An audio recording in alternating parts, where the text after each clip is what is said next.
Good morning student, welcome to the physics class. Today is the part number 11. In this part we will study about the galvanometer. Part 11. And the today topic is galvanometer. It's a very important topic. Galvanometer. Student जब भी आप lab में आएंगे तो आपको पूरा open करके दिखाऊंगा मैं किस तरीके से वर्क करता है, ठीक है ना। ड्राइंग पर मत जाइएगा, इसकी ड्राइंग सजा दी हमने, टर्मिनल हमारे करेक्ट नहीं यूज हुए तो वो थोड़ा गड़बड़ हो जाता है। तो चलिए सबसे पहले गैल्वेनोमीटर की डेफिनेशन ले लेते हैं। हम कोई प्रैक्टिकल कर रहे हैं अपना, हम मीटर ब्रिज का, पोटेंशियोमीटर का, किसी का भी प्रैक्टिकल कर रहे हैं, हम क्या करते हैं, गैल्वेनोमीटर से कनेक्ट होता है। जैसे ही हम टच करते हैं वायर को तो डिफ्लेक्शन हो जाता है।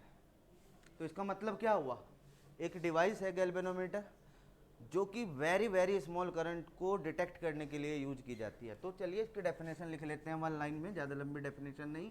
It is a device which is used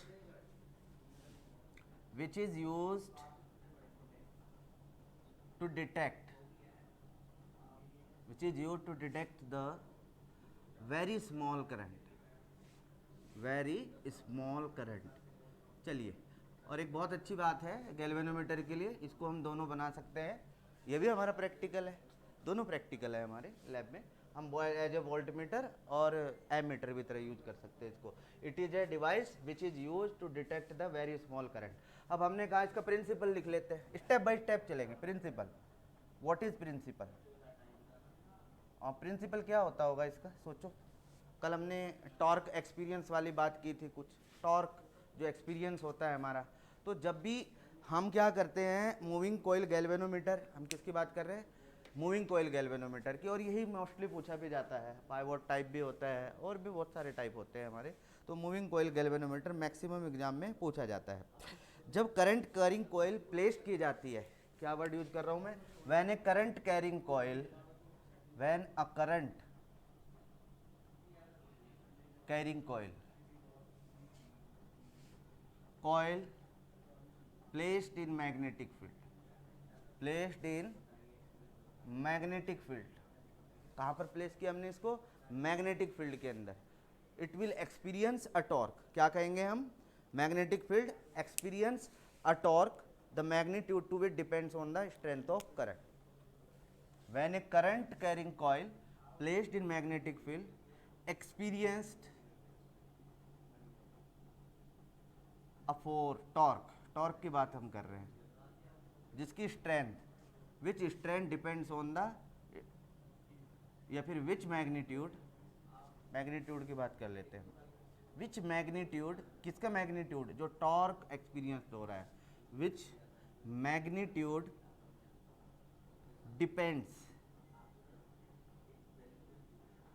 on the strength of current. चलिए इतनी बात हमारी समझ में, स्ट्रेंथ ऑफ करंट। और जो जो क्वेश्चन बनते जाएंगे हम उनको डिस्कस करते जाएंगे गैल्वेनोमीटर के केस में। अब हमने कहा कि कॉइल है, इस कॉइल को टॉर्क वाला कल फॉर्मूला हमने स्टडी किया, अब उसको हम थोड़ा सा सिस्टम को सेट करते हैं। हमने कहा हमारे पास एक नॉर्थ पोल है, ये जो नॉर्थ पोल है इसमें हम क्या करते हैं, रेडियल फील्ड बनाते हैं। क्योंकि हमारी जो पोल होता है उसको सेटअप करने के लिए एक सिलिंड्रिकल सॉफ्ट आयरन कोर हमें लेनी पड़ती है। उसके चारों तरफ हम इस तरीके से वायर को वाउंड करते हैं, उसके वो एक कोयल बन जाती है। किस तरीके से भला, पहले हमने ये दो लिए, ये नॉर्थ एंड साउथ। हमने कहा कि यहाँ पर हमें किस टाइप का फील्ड बनाना होता है, फील्ड बनाना होता है हमें रेडियल फील्ड। ओके, ये एक सिलिंड्रिकल कोर है हमारी,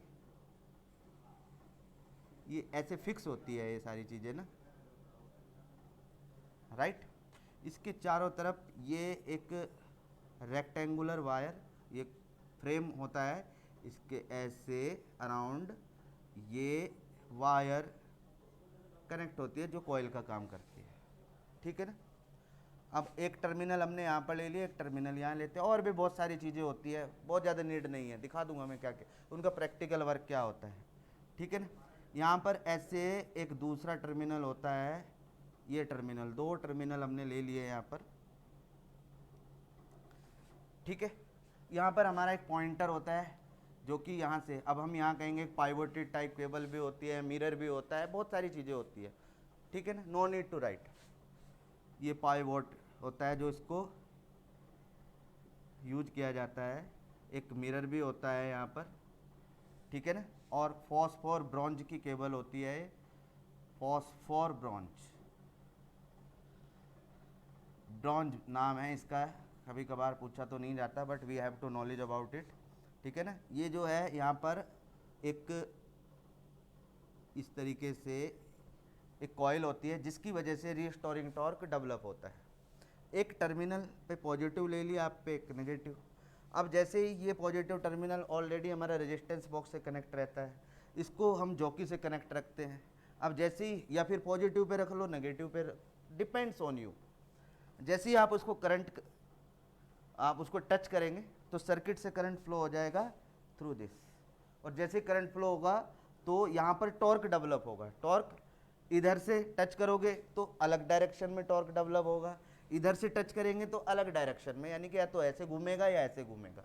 टॉर्क डेवलप होते ही यहाँ पर मोशन रोटेशनल हो जाता है, पॉइंटर विल गेट डिफ्लेक्टेड।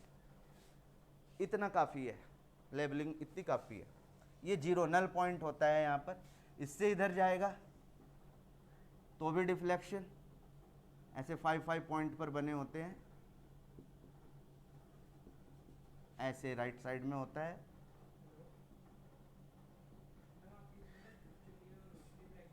ठीक है ना, ये 0, 5, 10, 15, 20, 25 अप टू 30 तक होता है, ऐसे इधर अप टू 30 तक होता है, ये जीरो से।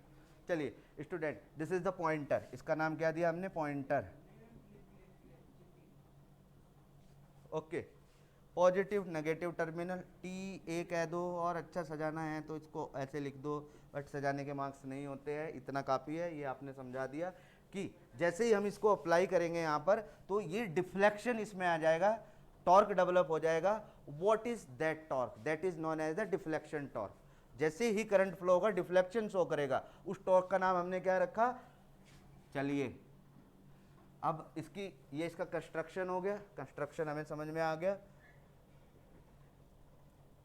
Construction, this one is the construction. Construction में एक cylindrical soft iron core coil है हमारी, सॉफ्ट आयरन कोर सिलिंड्रिकल, ये स्प्रिंग है,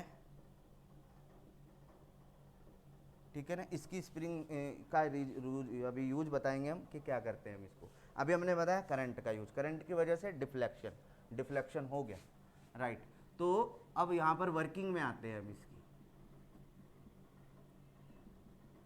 चलिए, गैल्वेनोमीटर क्या होता है, इसका प्रिंसिपल क्या होता है, कंस्ट्रक्शन डायग्राम हमें समझ में आया। अब वर्किंग पर आते हैं। When ever the small current pass through the torque will develop, कौन सा टॉर्क, डिफ्लेक्शन टॉर्क,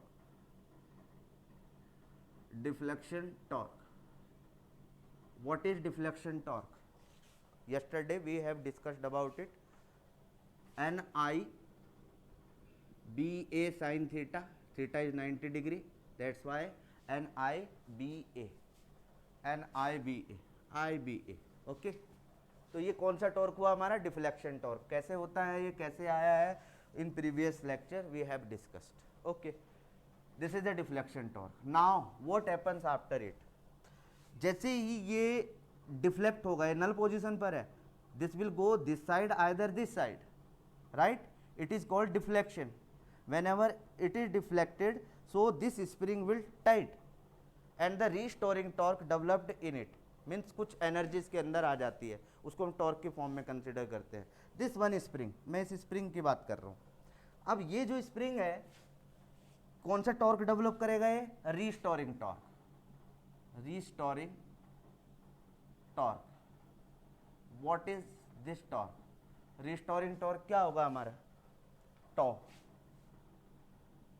आर, ठीक है ना। तो ये किसके ऊपर डिपेंड करता है, restoring torque, it is directly proportional to the angle of deflection, यानी कि directly proportional to the deflection alpha बोल दिया मैंने, या फिर थीटा बोल दो, no problem. On which it depends, it will depend on the deflection that is alpha, right, which torque, मैं बात कर रहा हूँ रिस्टोरिंग टॉर्क की यहाँ पर। ओके, तो हम कहेंगे कि इक्विलिब्रियम कंडीशन पर, इसको थोड़ा सा और करके लिख लेते हैं सिंपल, ये टॉ डी है, डिफ्लेक्शन टॉर्क है, ये इक्वेशन फर्स्ट हुआ हमारा, and this one is the equation second. दोनों कंडीशन हमें क्लियर कट होनी चाहिए। जब हम स्मॉल करंट पास कराते हैं तो due to that current deflection, and that deflection will be develop the torque, that torque will be equal to NIBA, right, and due to that deflection the restoring torque developed, how much angle it will move, ये जो deflect होगा जितने angle के साथ होगा उतना ही यहाँ पर रिस्टोरिंग टॉर्क डेवलप हो जाएगा, that will say the restoring torque directly proportional to alpha. ये ऐसे स्प्रिंग ऐसे बना हुआ है स्पाइरल फॉर्म में, राइट। अब जैसे ही हमारा जो ये कॉयल है जैसे ही रोटेट करेगी इट विल गेट टाइट, इसका मतलब इसके पास एनर्जी आ गई वर्क करने की। कौन सा वर्क करने की? रोटेशनल वर्क करने की एनर्जी आ गई। अब इसके पास एनर्जी आई, हमने कहा ये कितनी एनर्जी आई, हमने कहा जितना एंगल डिफ्लेक्ट हुआ, तो इसलिए हमने बोला restoring torque is directly proportional to the angle of deflection, that is directly proportional to alpha, and tau is equal to K alpha. K क्या है हमारा यहाँ पर? Proportionality constant, proportionality constant. और in equilibrium condition, in equilibrium condition, equilibrium condition समझ गए? Equilibrium क्या होता है? इक्विलिब्रियम का मतलब ये एक बॉडी है, एक फोर्स इधर से लग रहा है, एक फोर्स इधर से, एक फोर्स इधर से, जो नेट इफेक्ट इज जीरो। तो इसका मतलब इफेक्ट जीरो कब होगा? Deflection torque is equal to restoring torque, deflection torque is equal to restoring torque. चलिए यहाँ तक हमको समझ में आती है बात। What is deflecting torque? यानी कि NIBA is equal to K alpha. चलिए समझ आ गई।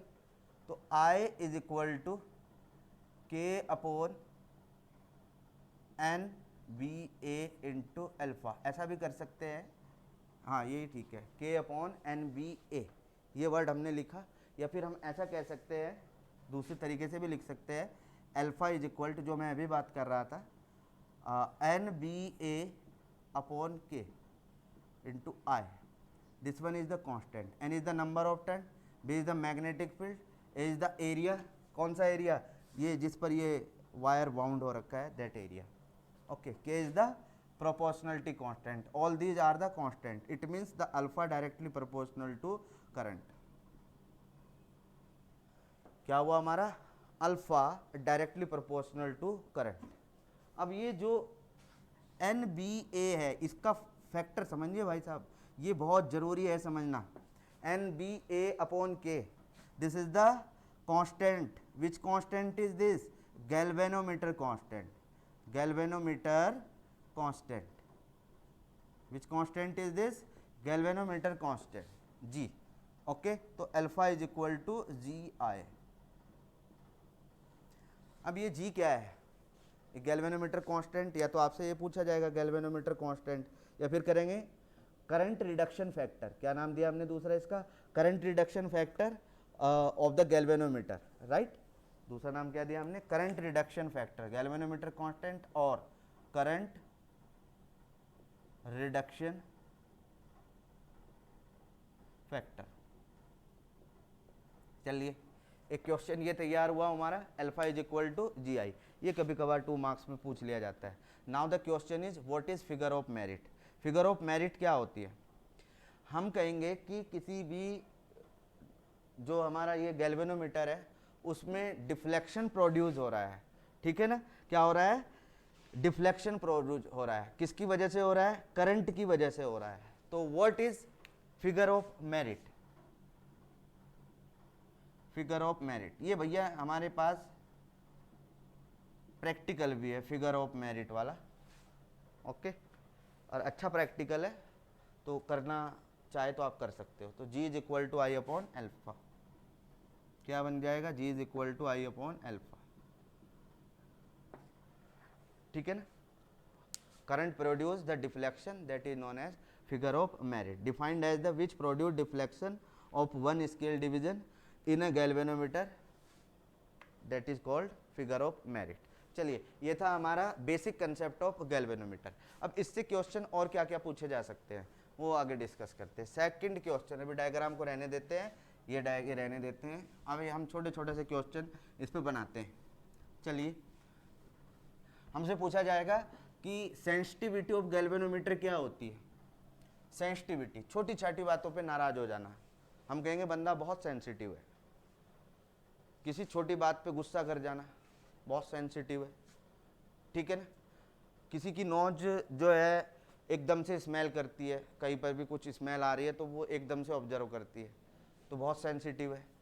तो सेंसिटिव का मतलब अब गैल्वेनोमीटर की फॉर्म में लेते हैं तो स्मॉल करंट पास करने से लार्ज डिफ्लेक्शन को शो करने को क्या बोलते हैं हम कि गैल्वेनोमीटर बहुत ज़्यादा सेंसिटिव है. तो sensitivity of a galvanometer, topic क्या है हमारा, sensitivity of galvanometer.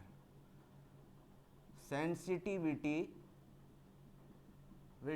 Of galvanometer. तो व्हाट इज सेंसिटिविटी. चलिए, क्या बताया मैंने, small current large deflection, small current large deflection that is called sensitivity. Small current से लार्ज डिफ्लेक्शन होना ही क्या कहलाता है हमारा, सेंसिटिविटी ऑफ गैल्वेनोमीटर. अब ये सेंसिटिविटी कितने टाइप की हो सकती है, आंसर है 2 टाइप्स. एक हो जाएगी हमारी current sensitivity, current sensitivity,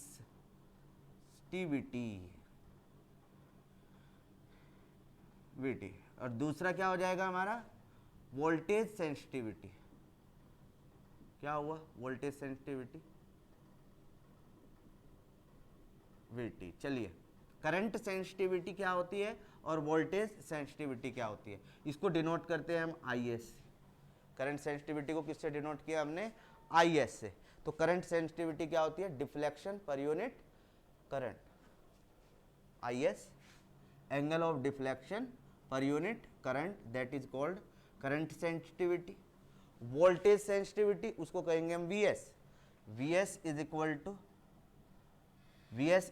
to angle of deflection per unit potential across the terminal of unit potential across the terminal of galvanometer. तो that is called,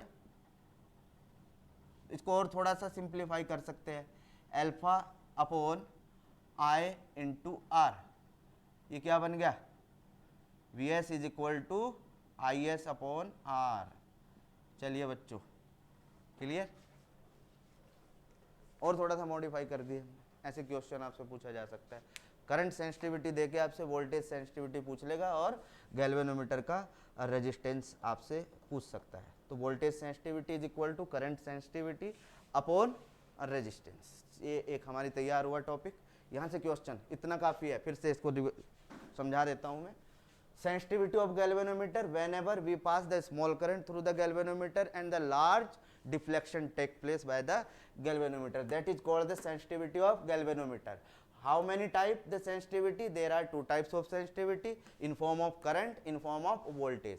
Whenever the deflection per unit current, that is known as current sensitivity, deflection per unit voltage across the terminal, that is known as the voltage sensitivity. इसको थोड़ा सा और simplify किया है, alpha upon I into R. What is this alpha upon I, that is current sensitivity. चलिए, ये चीज हमारी तैयार हुई. नेक्स्ट टॉपिक यही है. अभी नेक्स्ट क्वेश्चन हम कर लेते हैं.